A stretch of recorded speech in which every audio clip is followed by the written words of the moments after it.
kalau misalnya ada pertanyaan dan ada kendala yang terjadi di lapangan ataupun terutama ya hal-hal yang bersifat keingin rasa tahuan atau ada yang masih tidak mengerti sepenuhnya, terutama untuk produk kita yang baru launching ini. Ya, karena apa? Karena produk ini masih baru launching, walaupun mungkin sekilas kita lihat produk ini simple banget ya, Pak Iskandar ya. Iya. Namun sebenarnya produk ini juga kita harus kuasai sampai sedalam-dalamnya, misalnya sampai ketentuan-ketentuan lain, bukan hanya soal bayar premi dan bagaimana cara bayar premi, bisa bulanan atau tahunan, tapi kita juga sampai memikirkan sampai bagaimana nanti after sales-nya juga.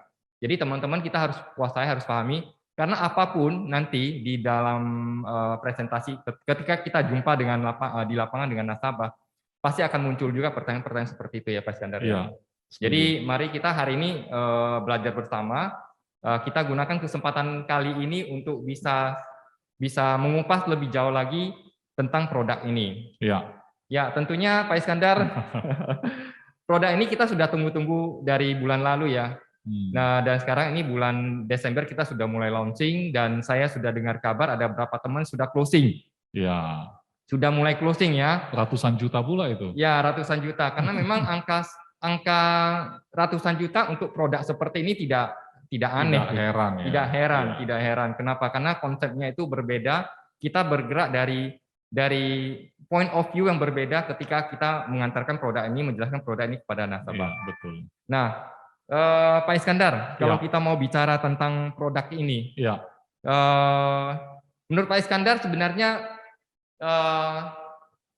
kalau ada agen bertanya nih, kemarin saya ada ketemu sama agen, dia bilang, ini kita mau bicara, kita mau jual deposito, mau jual menyimpan dana, atau kita mau bicara UP? UP ya, nah, asuransi. Pak Iskandar gimana? Oke, sebenarnya ini fenomena yang sudah diprediksi Pak Heri. Karena berapa belas tahun yang lalu, katanya itu perbankan nanti akan menjual produk asuransi. Dan ini udah terjadi sih. Nah, benar. Jadi nggak heran ketika perusahaan asuransi mulai juga menjual produk tabungan, Pak Heri. Jadi suatu hari bahkan saya pernah dengar di Jepang sana, perusahaan asuransi ada sediain uang cash mesin untuk menarik nilai tunai dia. Jadi semakin jaraknya semakin dekat, semakin tipis dan semakin artinya sudah irisannya sudah semakin jauh ya, makin dalam gitu. Iya, artinya sudah benar-benar hampir tidak ada beda ketika nasabah datang ke sebuah bank. Benar. Sudah nggak heran ketika nasabah itu ditawarin asuransi. Nah, jadi kalau seperti itu nanti apakah nanti kita akan jadi bersaing dengan bank? Sebenarnya enggak. Sebenarnya enggak. Karena apa? Karena bicara asuransi selalu harus ada pakar ya. Makanya selalu orang itu masuk asuransi melalui bank, biasanya mereka akan melihat dana yang bisa diambil. Kalau bicara proteksi jarang sekali. Karena bahas proteksi biasanya agen-agen itu harus dipersiapkan dulu. Membahas bagaimana cara kerja produk ini segala macam. Jadi lebih mengarah ke proteksi. Memang khusus asuransi yang baru launching ini Pak Heri, memang fokusnya itu nampaknya tidak di asuransi. Tapi sebenarnya jangan salah. Memang daya tariknya adalah nilai tunai. Artinya dana yang bisa diambil setelah jatuh tempo. Ya. Jadi sepertinya menabung memang ya. Seperti kita menabung betul, ya, deposito gitu betul, ya. Tapi jangan salah kaprah juga bahwa produk ini memang benar-benar asuransi. Ya. Benar-benar asuransi. Karena apa? Karena orang yang sudah sakit nggak bisa masuk loh Pak Heri. Ya, betul. Kan gitu ya. Kita kalau ada proses underwriting. Nggak masalah kan nggak gitu masalah. Ya. Nah, jadi ini teman-teman ini perlu dicatat ya, perlu dicatat. Artinya ini adalah bukan produk, kalau kita mau bilang produk tabungan, tidak juga gitu ya. Betul. Memang dia dari segi keuntungannya luar biasa, bisa lebih bagus daripada kita nyimpan deposito uang di bank, biasa, deposito biasa. Bahkan beberapa portfolio yang ada sekarang itu juga kalah loh. Iya, memang. Iya. Tapi itu juga tidak sesuka hati kita mau masuk, mau beli langsung bisa gitu loh ya. Iya, betul. Jadi kalau Pak Heri beberapa hari yang lalu kan sudah bikin satu cara menjual waktu launching produk itu juga Pak Heri jam 2 itu kemarin udah langsung bikin. Kasih latar belakang bahwa menurut Anda apakah bunga bank itu cenderung akan naik di kemudian hari atau malah turun? 10 atau 20 tahun mendatang itu bunga bank akan turun atau menaik dibanding dengan sekarang. Nah, kalau sebagai seorang kepala negara, itu sebenarnya indikatornya negara itu kalau sampai bunga naik itu sudah nggak sehat. Tidak bagus. Kondisinya kurang bagus, bahkan, butuh dana, makanya pakai bunga tinggi gitu loh. Benar, bahkan para ekonom sebenarnya sudah mempunyai prediksi bahwasanya ke depan itu, pertama adalah based on kondisi yang ada di Indonesia sekarang ini dan ke depannya. Dan ke depannya, bahwasanya Indonesia punya prospek yang sangat bagus. Dan yang bicara itu bukan ekonom Indonesia loh. Yang pengamat ekonomi dari asing. Kenapa? Karena mereka melihat bahwasanya potensi Indonesia sangat besar. Nah, kemudian juga negara kalau mau maju, otomatis suku bunga itu tidak boleh ditinggiin. Nah, memang dalam konteks seperti ini, tentu negara juga akan bermain ya. Dia tidak akan ada toleransi tergantung dengan situasi dan kondisi. Tapi kan cenderung kalau 10 tahun, 20 tahun ke depan cenderung pasti turun. Kalau naik berarti ciri-cirinya kurang bagus bagi kita gitu ya. Jadi dengan seperti ini saja kita sangat senang ketika ada produk seperti ini, ya kan, produk ini di launching dengan angka memberikan return di atas deposito biasa gitu, yang bisa didapat di bahkan secara umum. Saya perhatiin ya adalah kita kasih return dengan kondisi lebih kurang rata-rata 2 kali lipat di atas deposito yang ada sekarang loh. Teman-teman sadar atau tidak? Iya, deposito sekarang lebih kurang paling 3 ya. 3%. Sekarang itu lebih kurang 3%, bahkan seperti Bank Mandiri kemarin saya cross check ya. Ada yang lebih rendah ya. Mereka hanya di 2,6 sekian. Potong pajak lagi ya. Potong pajak lagi kan. BCA tuh 2,4 potong pajak. Sedangkan punya kita, kalau saya hitung ya di berapa proposal kita yang ada, tahu nggak teman-teman, kalau bunga return yang kita kasih itu kalau kita mau hitung sebelum kena pajak, kira-kira setara deposito berapa persen? Ada yang pernah hitung nggak? Ya, ada nggak? Nggak ada ya? Atau cuma percaya aja, Pak Heri kemarin ngomongnya sih 5% ya.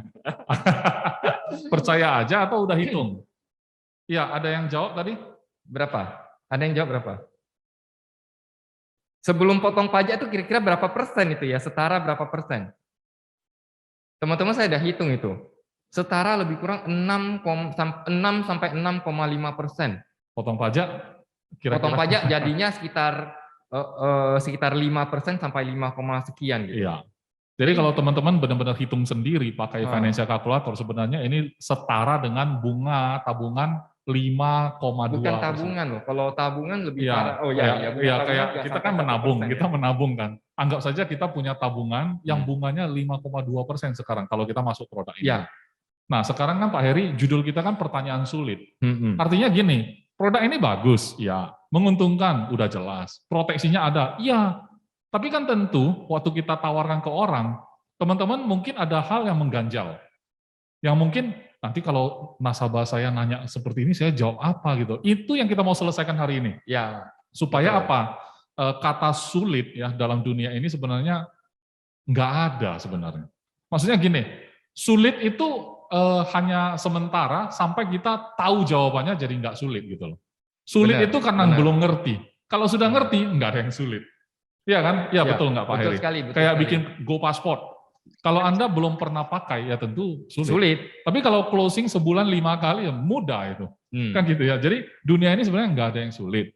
Tapi karena ini baru ya bagi kita, apalagi teman-teman selama ini jualan unit link.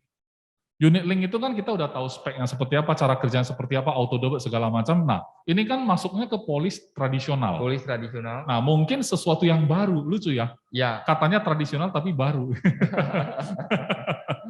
Jadi mungkin teman-teman merasa ini sesuatu yang baru. Jadi banyak hal yang sulit dijelaskan atau teman-teman sudah mulai coba tawarin ke nasabah dan sudah mendapat pertanyaan. Ya, ya itu kan? yang kita ingin akomodasi untuk hari ini. Hari ini kita mau selesaikan di sales clinic, teman-teman. Pertanyaan sulitnya tolong disiapkan ya, teman-teman. Disiapin ya, teman-teman.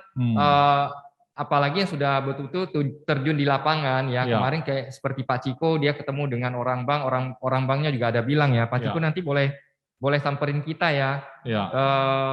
Ada ketemu dengan orang bank, katanya enggak lah, kalau 6% mah di bank saya juga bisa kasih kok gitu-gitu. Ya, betul. Itu harus jawab bagaimana. Nah, seperti itu yang kita mau ya. Ya. Nah, jadi mungkin saya akan mencoba memberi kategori ya Pak Heri, Ya. 2 kategori. Kategori pertama, kita akan menjawab pertanyaan-pertanyaan sulit dalam hal teknis tentang Ya. produk ini. Artinya, apakah Anda cukup mengenal produk ini, cara kerjanya, Secara teknis ya? Ya, surat edarannya teman-teman udah baca belum gitu loh ya. maksudnya, ya kan? Tersedia dalam bentuk apa saja gitu ya. Kemudian kalau misalkan nanti sudah lapse, mau pemulihan bagaimana? Nah, itu kan teknis. Mungkin teman-teman belum dapat pertanyaan itu dari nasabah, tapi bisa saja kan. Teman-teman kan tahu kan nilai tunainya tahun kedua masih 0 ya. Ya kan? Nah, kalau misalkan tahun ketiga dia lupa bayar kan lapse. Nggak ada dana juga. Betul. Nah, setelah lapse dia mau pemulihan seperti apa hitungannya? Kan begitu. Kalau unit link mah gampang ya. Preminya tunggakan berapa bulan? Ya sudah, saya bayar hidup dia kan gitu ya. Nah, bagaimana dengan polis ini? Nah, itu yang saya kategori pertama, yaitu internal kita, teknisnya produk. Kategori kedua, ya pertanyaan sulit yang berupa pertanyaan nasabah tentang apa namanya? Ya, apa yang terjadi di lapangan ya? Iya, apa untung terjadi? asuransi kayak gini, ya kan? Bagaimana kalau saya sampai setengah jalan nggak sanggup bayar? Cara jawabnya gimana? Nggak mungkin cara jawabnya kayak kategori 1. Yep. Melakukan pembayaran bla bla bla gitu ya. Nggak mungkin kan? Automatic premium loan gitu kan? Nggak mungkin kita bahas kayak gitu. Nah, itu masuk ke kategori 2. Nah, sambil menunggu pertanyaan sulit dari teman-teman, saya akan coba ya mengupas pakai surat edaran. Nah, biasanya saya kalau membaca kan cukup cepat ya. Maka Friendly sudah ada surat edarannya? Friendly boleh ya share screen ya. Aja. Oke, teman-teman bisa baca di surat edaran ini. Pertama kan ini kan SE-nya peluncuran produk baru ya.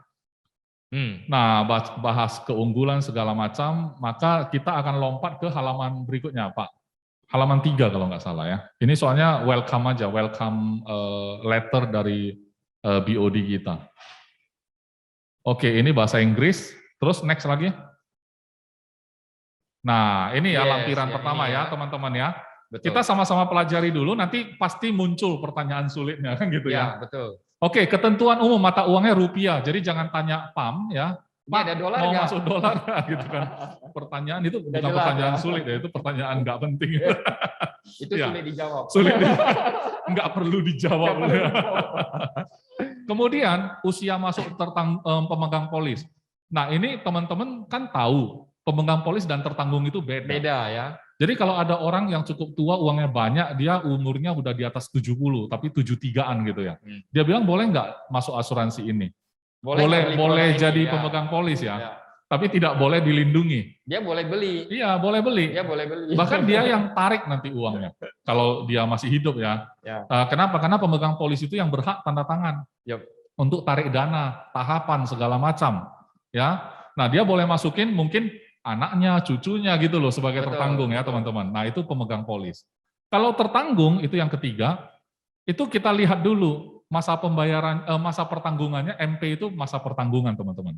Kan ini pilihannya 10 tahun, 15, dan 20. Cuman tertanggung yang kalau mau masuk ke 10 tahun, itu lebih luas ya marketnya. Sampai usia 60 masih bisa. Mengapa? Karena 60 maksimum, ditambah 10 tahun pertanggungan, dia masih usia 70. Itu patokannya. Kalau yang ambil yang masa pertanggungan 15 tahun, berarti maksimum 55 tahun sekarang. Benar. Artinya kalau usia 58, dia wajib ambil yang 10 tahun saja. Karena kalau dia ambil yang 15, ya kan, 58 ditambah 15 udah tembus 70, nggak bisa. Lewat dari 70 tahun. Betul, itu patokannya. Jadi kalau usia, tapi teman-teman kalau nggak hafal ya masukin aja ke GoPassport. Ketika diklik nggak bisa, berarti nggak bisa lagi. Gampangnya adalah Anda waktu masuk di GoPassport, input usia. Input pun nggak bisa. Pilih nggak bisa lagi, ya udah jangan ngotot. Iya. Jadi kesalahan bukan pada laptop Anda atau handphone Anda. Iya, kesalahan pada Anda tidak baca SE gitu. Nah, usia 58 otomatis mau klik 15 20 nggak bisa. Pasti bisa kliknya 10 aja. Nah, yang 20 tahun berarti maksimal 50. Ya, usia masuk tertanggung ya. Nah, metode perhitungan usia seperti biasa teman-teman ya, seperti yang Anda ketahui. Tapi selama ini kita nggak pernah hitung, masukin aja karena sudah dihitungkan ya. Oke. Nah, yang nomor 5 di sini ada kesalahan, teman-teman. Kesalahan SE. SE ada salahnya juga karena yang buat kan manusia ya. Nah, ini sudah saya konfirmasi ke kantor pusat. sebenarnya kata 10 tahun, ya kan, masa pertanggungan itu nggak benar. Ya. Mengapa? Karena pertanggungan kita tadi Bisa. saja sudah tahu 10, 15, dan 20. Sampai 20 tahun. Berarti dia udah keseleo ya. Harusnya A6 itu yang bawah, itu naik ke atas. Ini gara-gara kita juga. Kita minta produknya segera launching. Segera launching. Nah, masa pertanggungan juga sama. Usia masuk ditambah pertanggungan nggak boleh lebih dari 70, maksimum 70 ya. Lebih kecil atau sama dengan. Nah, masa pembayaran premi otomatis salah juga. Bayar premi itu kan 5, 8, dan 10. Jadi bukan 10, 15, 20 ya. Ini masa pertanggungan salah ya. Jadi 5, 8, dan 10. Pertanyaan saya, emang boleh bayar 8 tahun? Nah, boleh nggak bayar 8 tahun teman-teman? Boleh nggak? Coba? Boleh ya. Boleh. Oke, kalau saya ambil pertanggungan 20 tahun, bayar 8 tahun boleh nggak?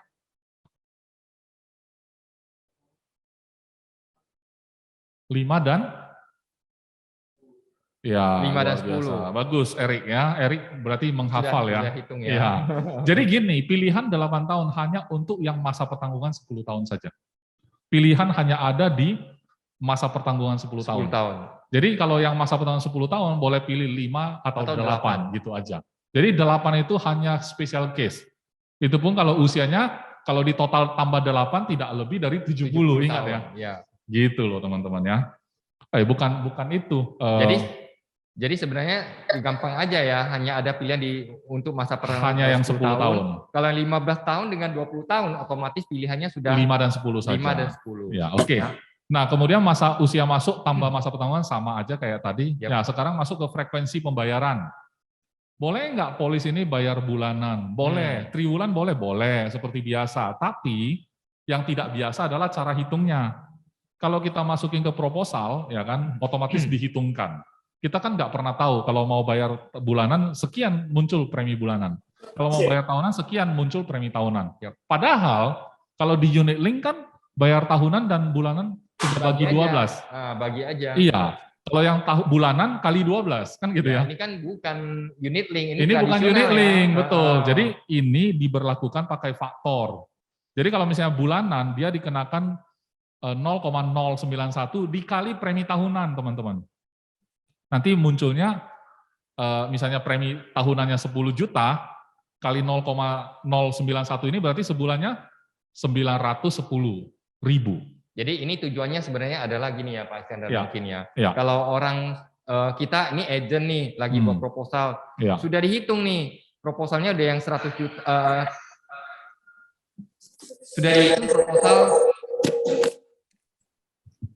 sudah dihitung proposal 1 tahun. Kemudian tanya sama nasabah nih.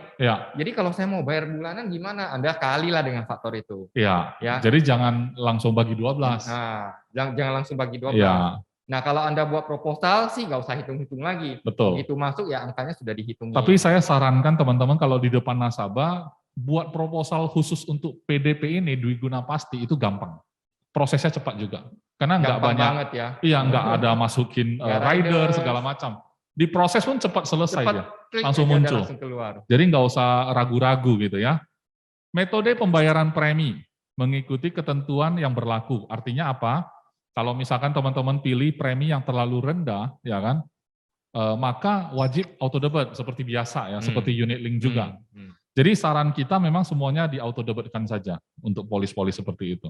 Cuman saya prediksi polis ini Pak pasti kebanyakan bayar tahunan. Setuju, karena kita ada hitung-hitung ya. Iya. Nasabah juga pandai hitung kalau namanya harus saving. Betul. Dia harus tahunan lebih menguntungkan. Karena bagi dia kan beda 1% aja di bunga udah besar banget. Masa dia mau dikenain bunga gara-gara bayar bulanan gitu loh. Ini kan kayak bunga juga. Betul kan? Harusnya bayar 10 juta, kok dijadikan bulanan kena bunga gitu. Ini sebenarnya sebagai variasi juga buat kita di agensi ya. Betul. Agen itu selama ini kan kita lebih sering jual produk bulanan kan gitu ya. Karena di unit link kita lebih cenderung bayar bulanan, jual yang bulanan. Ini ada kombinasi dengan tahunan. Sehingga ini juga saling melengkapi sebenarnya. Dan nantinya adalah kita akan lihat bahwasanya portfolio agen itu akan jadi variatif sekali. Betul. Jadi ada yang modelnya dia bayar sedikit, proteksi tinggi, dia bayar bulanan. kemudian ada yang tujuannya supaya dia bisa mengumpulkan aset Iya. seperti PDP ini. Betul. Nah, tentunya nanti dua model nasabah itu akan jadi kombinasi, teman-teman. Betul.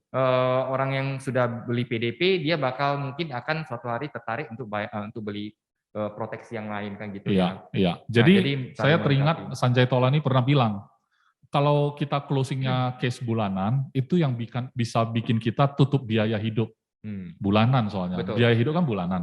Karena kalau ada betul. Tapi kalau mau kaya, datangnya dari case tahunan gitu loh. Jadi kalau misalnya kita dapat case tahunan, komisinya kan lumayan besar. Itu yang bikin kaya. Tapi kalau yang bulanan untuk biaya hidup. Jadi artinya perbesar aja case bulanannya, ya tetap closing yang bulanan, ya kan. Tapi supaya kita lebih cepat kaya, closingnya yang case tahunan. Nah ini menjadi alternatif bagi kita, ya kan? Ya, dan ini angkanya pasti lumayan, karena komisinya kan lumayan di sini. Ya. Oke, premi. Sesuai dengan tabel premi dihitung berdasarkan usia dan UP, ya, dan masa pertanggungan. Jadi pertanyaan saya, kalau orang ngambil pertanggungan 10 tahun, dengan ambil 20 tahun, lebih murah mana teman-teman? Hayo. Karena pembayaran premi lebih ringan karena dia masih punya waktu untuk mengembangkan dana, gitu loh logikanya ya. Walaupun jadi sama-sama bayarnya 5 tahun. Betul, karena untuk mencapai UP katakan 1 M, dalam waktu singkat mau capai 1 M, tentu lebih mahal. Kalau mau kasih 20 tahun untuk capai 1 M kan lebih panjang waktunya, ibarat kita lebih ringan. dana lah, saya kasih waktu Anda simpan kumpulin 1 M dalam waktu 5 tahun, ya. Satu lagi saya minta Anda kumpulin 1 M tapi kasih waktu 20 tahun. Betul. Kan gitu ya, betul. Jadi gampangnya seperti itu. Iya. Nah, kemudian berikutnya ekstra mortalita. Sama seperti yang kita ketahui, kalau ada orang yang punya pekerjaan, hobi berisiko tinggi, atau riwayat kesehatan, setelah check up medis atau apa, ada masalah, itu namanya underwriting seperti biasa ya. Kalau ada yang berbeda, bisa kena ekstra mortalita. Oke, yang nomor 11, uang pertanggungan. Minimum UP-nya 75 juta, jadi ini sangat-sangat ringan ya. Masa sih kalau saya jualannya, kalau saya ngajak Koko nabung 10 tahun kemudian, targetnya punya uang berapa nanti 10 tahun kemudian? Sekecil mungkin, kan nggak mungkin. Nggak mungkin. Tapi 75 juta saja sudah bisa dibuat gitu loh proposalnya. Artinya relatif sangat ringan sekali. Artinya market kita yang bisa kita sentuh kalangan bawah sampai ke atas. Sampai atas. Sampai tidak terbatas. Benar. Itu sangat menarik. Dan uniknya ya, kalau kita punya market ya, cuman mampu nabung sebulan 1 juta katakan ya. Market kita cuma segitu. Dia juga menikmati bunga yang sama, betul nggak Pak Heri? Ini kesempatan bagi mereka loh, kaum yang mungkin menengah ke bawah, dia bisa menikmati yang sama dengan orang-orang yang menabung besar di sini. Ya, sama rate-nya. Kemudian maksimum UP mengacu pada ketentuan underwriting. Jadi teman-teman, apakah masuk case ini kena check up enggak? Jawabannya apa? Ini yang nah, ya jelas, tapi lihat tabel aja seperti biasa ya, lihat aja UP-nya berapa, apakah kena medis, ikut tabel yang normal ya. Betul.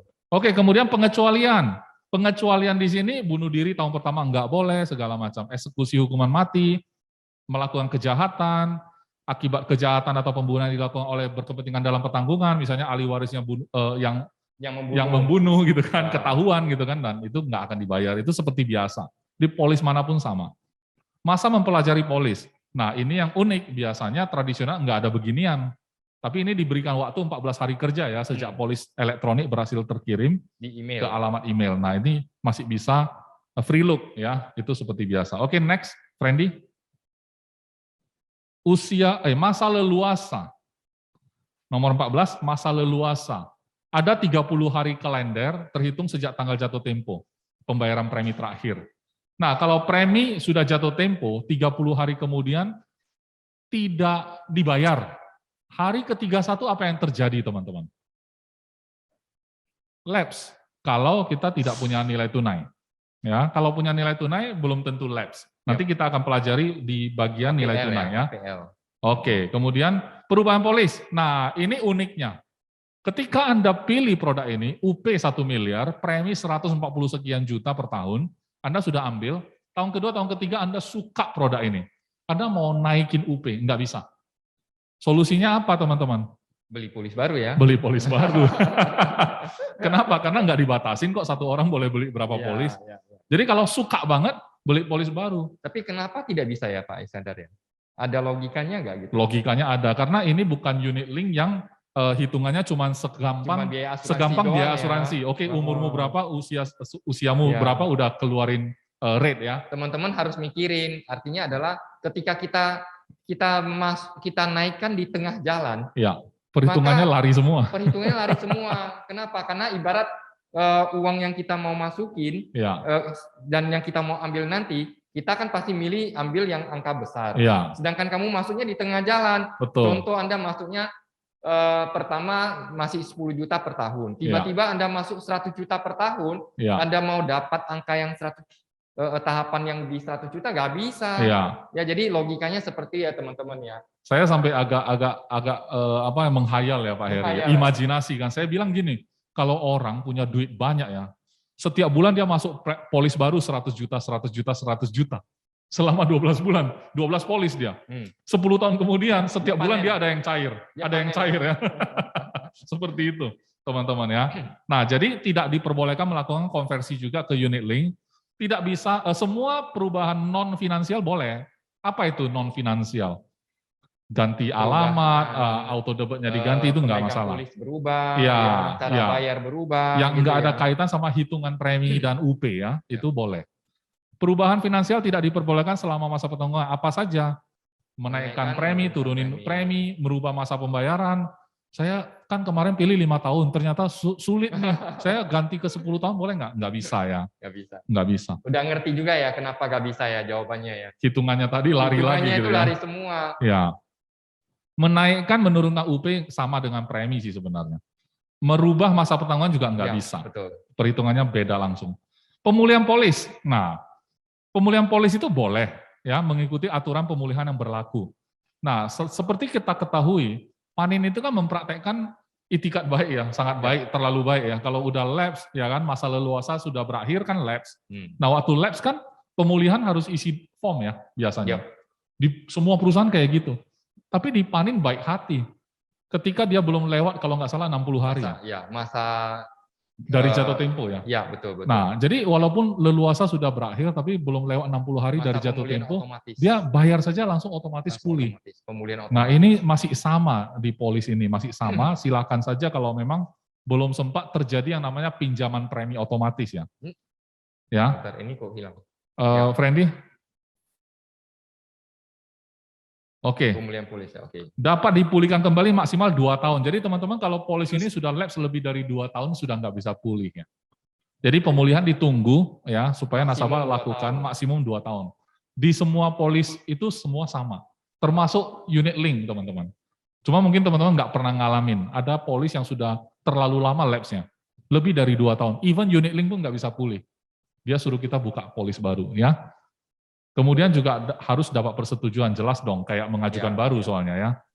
Kemudian perlu membayar premi yang belum dibayar, beserta bunga tunggakan. Nah, kalau di unit ini kan nggak ada tuh teman-teman. Tahu nggak kenapa? Ada yang bisa jawab? Ada yang bisa bantu jawab. Ini pertanyaan sulit. Kenapa harus dikenakan bunga tunggakan? Bagus sekali. Jadi artinya perhitungan tadi sudah dihitung di dalam. Supaya hitungannya tidak lari, padahal kamu kan nggak bayar kemarin. Tapi kan saya tetap jalanin ini semua kalau kamu pulihkan. Terpaksa saya harus. Ketika kamu pulihkan, nanti jatuh tempo tetap tempo yang sama. Betul. Jadi makanya harus dikenakan denda ya, kayak denda gitu ya, bunga tunggakan ya. Saya seolah-olah pakai uang saya dulu kemarin gitu loh, bantuin, talangin gitu loh ya. Oke, nilai tunai. Nilai tunai akan terbentuk sesuai dengan tahun polis berdasarkan masa pertanggungan yang dipilih. Di semua sudah ada tabelnya ya, besar nilai tunai yang ada di tabel. Berikutnya pengambilan seluruh nilai tunai berakibat berakhirnya pertanggungan. Jadi nilai tunai itu boleh tarik enggak?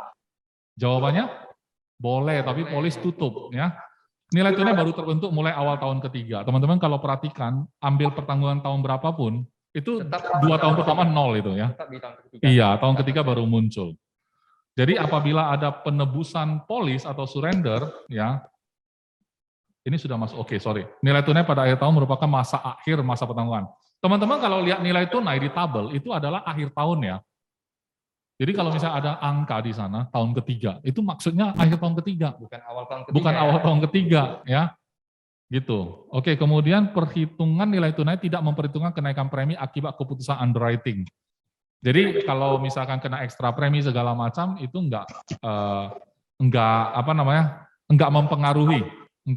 memperhitungkan kenaikan premi. Nilai tunai. Nilai tunai yang terbentuk pada tahun polis di mana manfaat hidup keluar sudah termasuk manfaat hidup yang akan dibayarkan. Teman-teman kalau lihat di tahun kelima, itu kan nilai tunai lumayan. Tapi setelah dia ambil tahapannya di akhir tahun kelima, teman-teman lihat tahun keenam, nilai tunainya turun. Karena dia ambil dari dalam sebenarnya. Gitu ya teman-teman. Itu untuk menjawab kenapa nilai tunai turun tahun keenam. Apabila penebusan polis atau surrender dilakukan tidak pada saat ulang tahun polis, maka nilai tunai akan dihitung secara proporsional dengan tidak memperhitungkan manfaat hidup yang sudah dibayarkan. Jadi nilai tunainya itu kan yang tertera di sana, saya bilang tadi, itu adalah akhir tahun. Akhir tahun. Bersih, net sampai akhir tahun tapi. Ternyata Anda ngambilnya belum full, belum genap di akhir tahun polis ya. Maka dia akan pro rata gitu, enggak full ya, enggak full. Dan ini ada disampaikan tidak memperhitungkan manfaat hidup yang sudah dibayarkan. Ya, karena kan sudah diambil. Ya, karena sudah diambil. Iya. Karena itu sudah bersih ya. Betul. Pinjaman premi otomatis. Nah, ini yang perlu agak diperhatikan. Apabila premi lanjutan tidak diterima oleh penanggung, maksudnya panin, hingga masa leluasa berakhir, polis mempunyai nilai tunai, maka akan berlaku pinjaman otomatis loh, teman-teman. Yep. APL ini. APL, Automatic Premium Loan ya. Kalau teman-teman mungkin kurang familiar, tapi ini adalah bahasa zaman dulu. Ya, bahasa polis tradisional semua kayak gitu. Ada APL-nya. Ya, polis tradisional ada istilah APL, Automatic Premium Loan. Nah, itu kalau ada ya, ternyata nasabah lupa bayar atau tidak sanggup bayar atau apa gitu ya. Maka preminya akan coba dibayarkan pakai pinjaman nilai tunai. Nilai tunainya berapa persen yang bisa dipinjam? Maksimum 100% dari nilai tunai polis. Wow.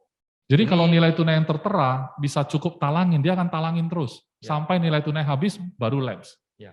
Oke? Ini dulu tidak seperti ini. Dulu biasanya dulu 80. 70-80%. Tapi kalau kita yang mau pinjam bukan untuk premi, kita hanya mau pinjam pakai, itu nggak bisa 100%. Ya. Nanti ada itu, nanti ada ya. Betul. Nah, setiap pinjaman premi otomatis atau APL akan dikenakan tingkat bunga yang ditentukan oleh penanggung.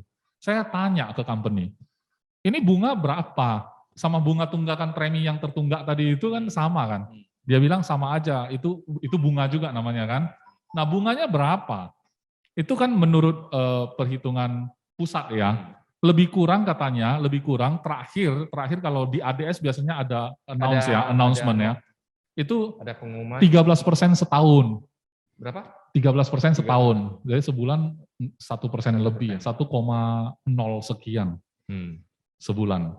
Jadi itu kan hitungannya gini teman-teman. Anda coba perhatikan ya, dalam kondisi pinjaman premi otomatis, penanggung berhak mengubah frekuensi pembayaran premi untuk disesuaikan dengan kecukupan nilai tunai. Kadang-kadang nilai tunainya nggak banyak-banyak amat.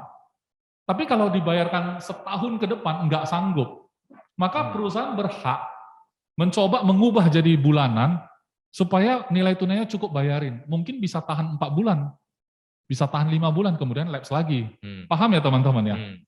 Nah kalau kondisi kayak gitu terjadi, berarti polis belum lapse loh, tapi ada APL di dalamnya. Kondisi kayak gini, kalau nasabah meninggal, jawabannya UP keluar nggak? Coverage-nya ada atau tidak? Nah ini pertanyaan sulit, kok saya yang nanya ya? Saking sulitnya nggak terpikir Pak Heri, saya yang bisa pikir itu. Mungkin bagi mereka ini gampang, jadi bisa gampang. dibantu jawab. Nggak ditanyain. Iya, dalam kondisi automatic premium loan berarti polis tidak lapse karena masih ada dana. Mungkin 3 bulan masih cukup, meninggal dia. Boleh UP-nya cair, potong pinjaman beserta bunga. Paham ya teman-teman? Nah pertanyaannya, begitu dia sadar, oh saya lupa bayar, kan gitu ya.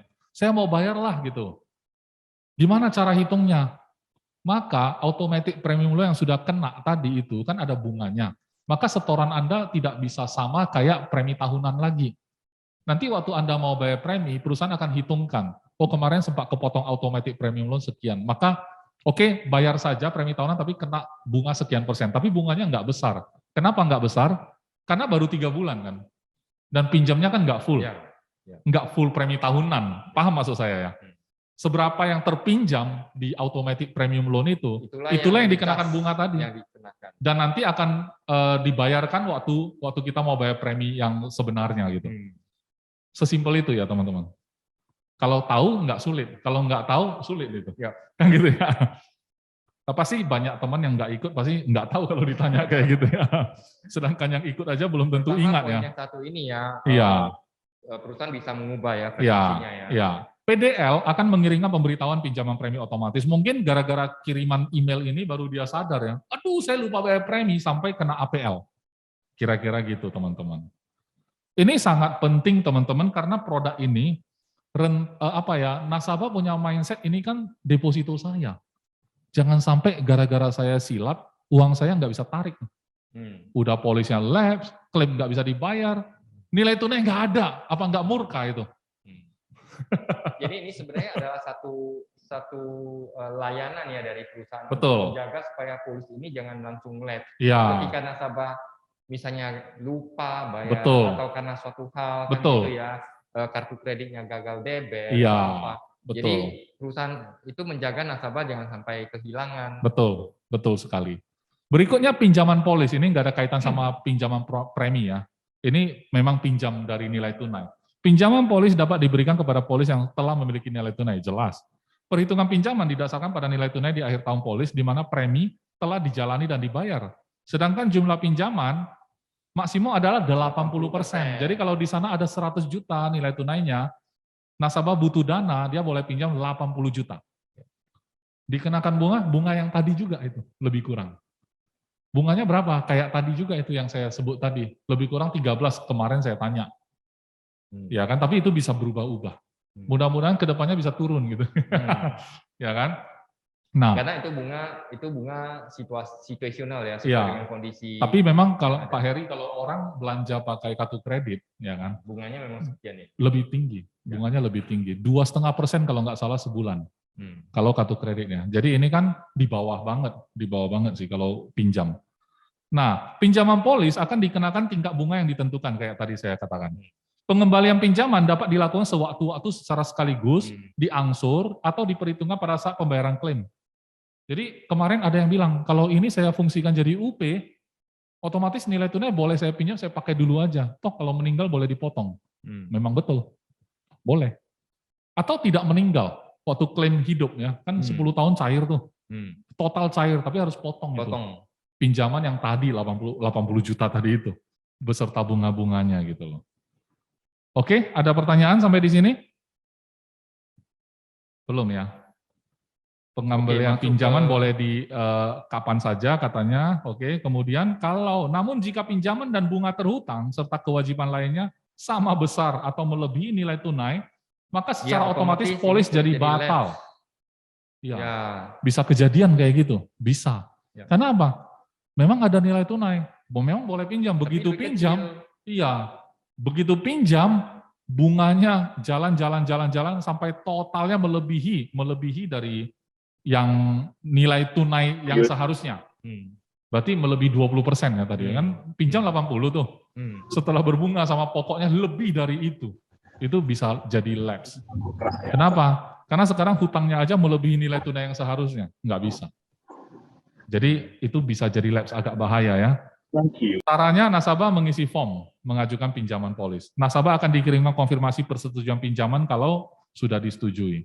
Metode underwriting sama kayak biasa, underwritingnya full, yang sudah ada riwayat tetap harus tulis ya. Pertanyaan saya, kita ketemu nih ada nasabah, potensial, uangnya banyak, nasabah bank.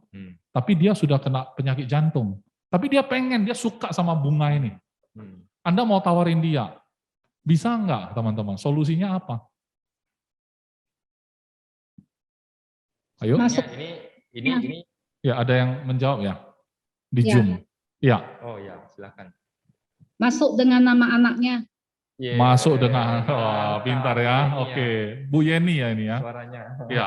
Nah, betul ya, kalau ini tujuan dia memang hanya untuk nabung, kan dia nggak terlalu persoalkan UP-nya itu pakai siapa gitu kan. Betul. Dan dia kan pasti tahu kalau masuk asuransi harus sehat. Tapi dia suka dengan bunga ini ya sudah. Dia boleh pilih anaknya atau cucunya jadi tertanggung, dia pemegang polis. Selama dia masih hidup 10 tahun kemudian, yang tarik memang dia. Memang yang berhak dia gitu ya. Kemudian pemeriksa medis sama kayak tadi ya, yang saya sudah bahas juga. Jadi sama kayak UP pada umumnya. Manfaat pertanggungan meninggal dunia. Ini untuk orang balita ya teman-teman. Ini seringkali orang tanya saya, Pak Is, polisnya kalau baru 1 tahun meninggal ternyata nggak full UP ya. Umur berapa tertanggungnya? Orang dewasa, berarti ini nggak berlaku. Karena ini usia meninggal. Ini bukan usia polis, teman-teman. Usia beda. saat tertanggung meninggal, teman-teman. Jadi ini hanya balita.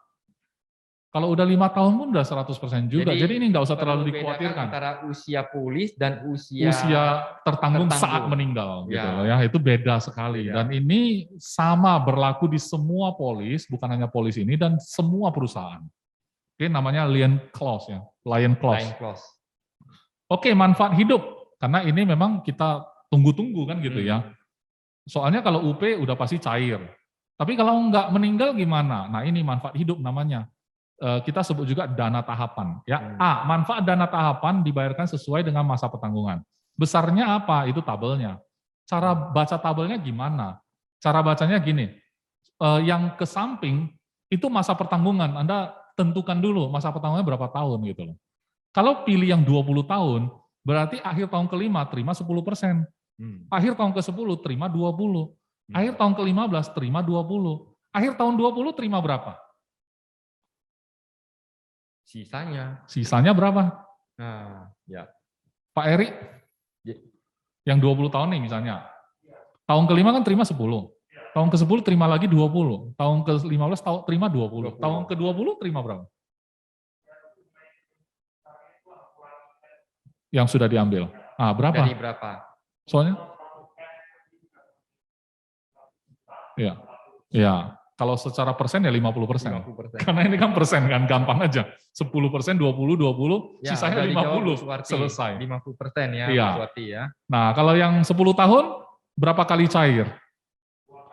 Ya, tahun ke-5 dan tahun ke-10. Seperti itu ya, gampang sekali ya. Pengajuan manfaat dana tahapan hanya bisa dilakukan pemegang polis harus gini ya, premi sudah harus dibayar. Soalnya gini, jangan salah kaprah. Kalau kita pilih pembayaran 5 tahun, biasanya tahun ke-4 nilai tunai sudah ada tuh.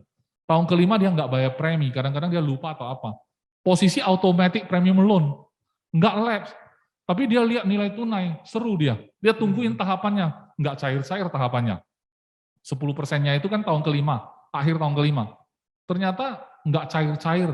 Kenapa? Oh, premi tahun ke-5 belum dibayar. Paham ya? Nah, seperti itu ya. Ya, harus full lah. Pembayarannya harus udah full. Ya. Kemudian ditungguin, akhir tahun ke-5 dia akan terima tahapannya. Gitu. Tapi waktu dana tahapan, ya kan, ini D ya, manfaat dana tahapan dibayarkan akan dikurangi dengan pinjaman polis atau pinjaman premi otomatis beserta bunga, kayak tadi, harus selesaikan kewajiban. Jadi dia tidak tunggu nanti ya, ya. Dana tahapan begitu keluar langsung dikurangi pinjamannya ada ya. Ya. Kemudian dia pinjam lagi. Ya silakan aja, selagi itu masih ada dana, silakan saja gitu ya. Jika manfaat dana tahapan tidak diajukan oleh pemegang polis, maka penanggung tidak akan memperhitungkan bunga ya. Jadi gini, tahun ke-5 akhir kan terima 10%. Rupanya nasabah lagi di luar negeri. Entah kapan pulang, karena kena ini kan, masa pandemi nggak bisa pulang misalnya. 1 bulan kemudian kemudian baru pulang, 1 bulan itu nggak ada bunga ya untuk tahapannya. Dan dia harus tanda tangan. Ya? Karena memang waktu perusahaan membuat produk ini, dia keluar itu nggak ada instrumen untuk itu. Ya kan, jadi memang parkir dana itu. Anda nggak ambil pun perusahaan nggak bisa untung dari sana. Jadi nggak diputar gitu loh. Cuma standby, jadi nggak ada bunga. Betul. Nah kemudian dana itu. Karena ini perusahaan asuransi bukan bank ya. Bukan Kalau bank ada produk tabungannya gitu ya. Ya ada rekeningnya, ada rekeningnya. Ini kan enggak.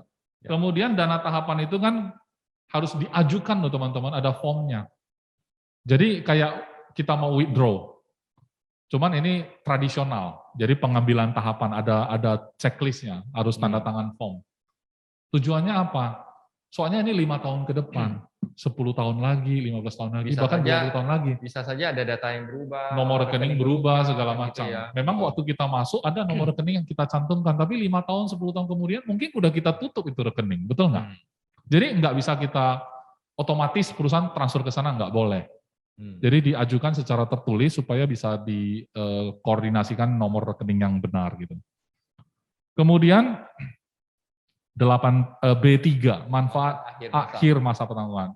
Sebenarnya ini kelanjutan yang tadi. Dari tadi ya. Ya, karena ini tadi kan tabelnya nggak menulis tahapan yang paling akhir. Ya, ini tahapan paling Ini akhirnya. MP-nya, MP10, 15, Iya. MP20 ya. MP itu masa pertanggungan ya teman-teman. Jadi kita mungkin harus familiar dengan istilah-istilah nanti. Kamu bikin untuk dia MP berapa gitu ya. Jadi saya bikin MP10 gitu. Oke, B4 manfaat pertanggungan tambahan belum tersedia, tidak tersedia ya. Jadi kalau teman-teman mungkin kategori 1 ini, next masih ada nggak? Nah ini sudah tahu bisa multi, bisa maksi. Nah, itu intuisi seorang agen teman-teman. Nasabah ngomong gini, ya lempar begini, kita tangkap bolanya, kita lempar lagi dalam bentuk yang berbeda. Paham ya teman-teman ya? Itu maksud saya 2 kategori ya. Kategori 1 pertanyaan soal apa itu APL segala macam. Pertanyaan sulit. Tapi kalau pertanyaan sulit berasal dari nasabah, nah seperti yang tadi. Kita juga saya lihat di kolom chat ini sudah banyak pertanyaan. Oke, silakan. Tadi kita udah bahas teknis ya. Sekarang kita akan bahas lagi. Berikutnya adalah pertanyaan sulit yang kita akan jumpai di lapangan itu yang bersifat mungkin objection ataupun pertanyaan-pertanyaan lain yang tidak berkaitan langsung dengan spesifikasi daripada produk. Ini Pak Ciko ada pertanyaan nih, aman nggak investasi ini? Nah, teman-teman kalau ditanya seperti itu harus jawab apa?